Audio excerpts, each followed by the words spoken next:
Stanislas de Baillencourt, donc gérant chez Sycomore Asset Management. Non, mais je laissais passer le petit jingle, mais je vous laisse réagir, bien sûr, Stanislas, à cette question. Est-ce que la Fed a définitivement vaincu l'inflation et comment est-ce qu'on se projette partant de ce qui s'est passé au mois de mars et qui a profondément changé quand même peut-être la psychologie du marché? Je pense qu'il y a 2 points importants. Le premier, c'est qu'elle n'a pas du tout définitivement gagné la bataille et on le voit bien dans les chiffres d'inflation cœur qui restent très élevés.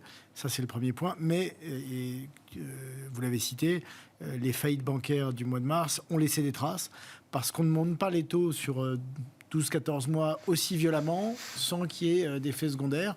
En particulier quand on a un système bancaire pour toutes les banques de rang 2, c'est-à-dire sorti des 4 ou 5 grandes banques américaines, qui est assez peu régulé. En tout cas, beaucoup moins régulé qu'en Europe.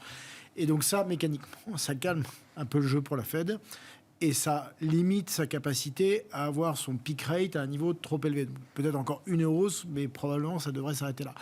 Mais la vraie question, c'est pas où est le niveau à 25 points de base presse, c'est combien de temps on va y rester à ce plateau élevé.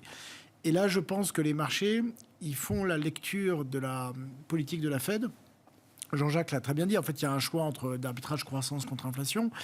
Et comme depuis 10 ans ou 12 ans, depuis 2008, systématiquement, le choix à la fois budgétaire pour les États et monétaire par les banques centrales a été le choix de la croissance contre celui de l'inflation ou de l'orthodoxie classique monétaire, les marchés gardent cette lecture avec une mémoire assez courte.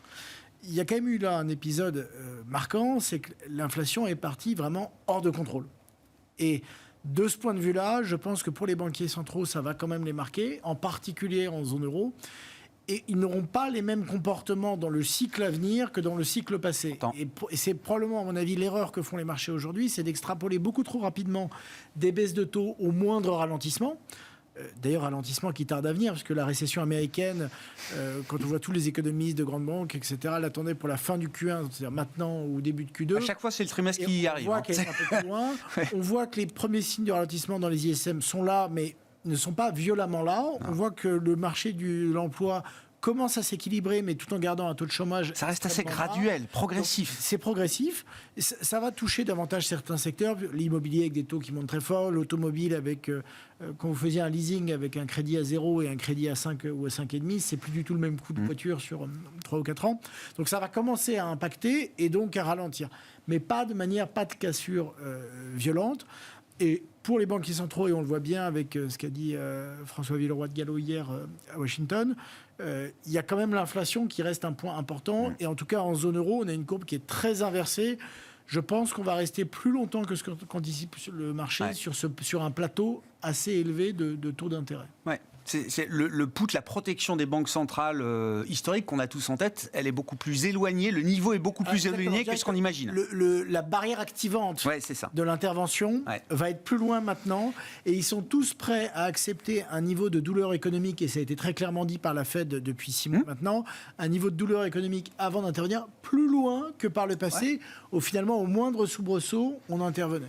Comment on réfléchit à la question de savoir comment est-ce que l'intensification du credit crunch qu'on a tous en tête, sachant que le durcissement des conditions de crédit, on l'a évoqué, avait commencé déjà avant le choc SVB, tout à fait. Et en Europe et aux États-Unis, les conditions se durcissaient déjà. C'est progressif. Mais voilà, la question c'est, est-ce que ça peut être à un moment une rupture, un espèce de choc un peu soudain où tout s'arrêterait, credit crunch, ou est-ce que c'est un resserrement qui va s'intensifier mais qui restera graduel? Il y a plusieurs composantes dans le financement. Les banques en sont une.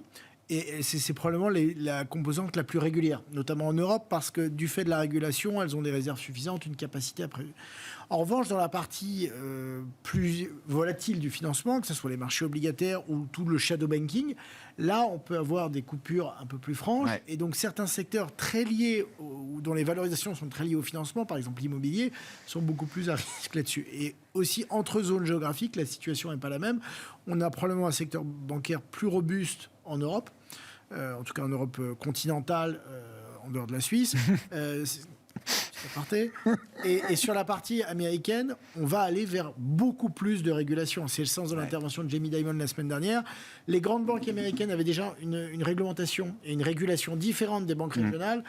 clairement, ça va converger sur le point des grandes banques et la Fed s'est un peu fait prendre là sur SVB et donc ça va aussi bouger de ce côté-là et ça, c'est plutôt de nature à freiner, bien sûr. Là, il y a une longue séquence de restructuration, réglementation du secteur bancaire devant nous aux États-Unis. Un petit peu l'accès au crédit.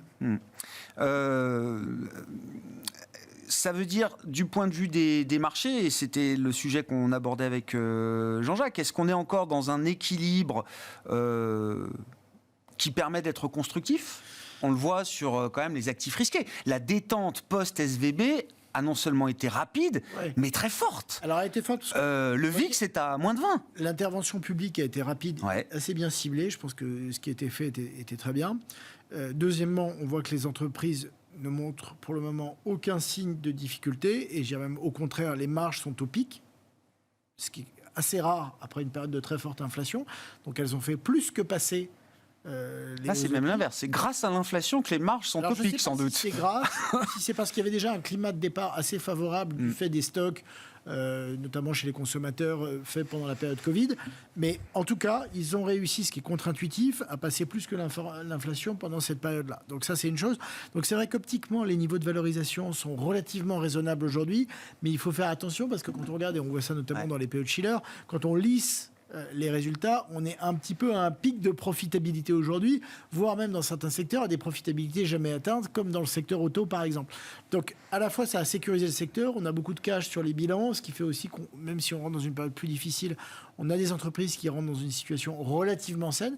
Néanmoins, en termes de valorisation des marchés, c'est aussi pour ça que les multiples ne sont pas trop élevés en agrégé aujourd'hui, et en particulier sur les cycliques. C'est parce qu'on a des niveaux de marge qui sont supérieurs au niveau normatif. Ouais. Et ce phénomène, alors ce qu'on appelle, la spirale prix-profit, effectivement, voilà, on documentera tout ça. Tout ça est en train d'être documenté aujourd'hui par des économistes et des banquiers centraux qui ont l'œil sur les marges des entreprises.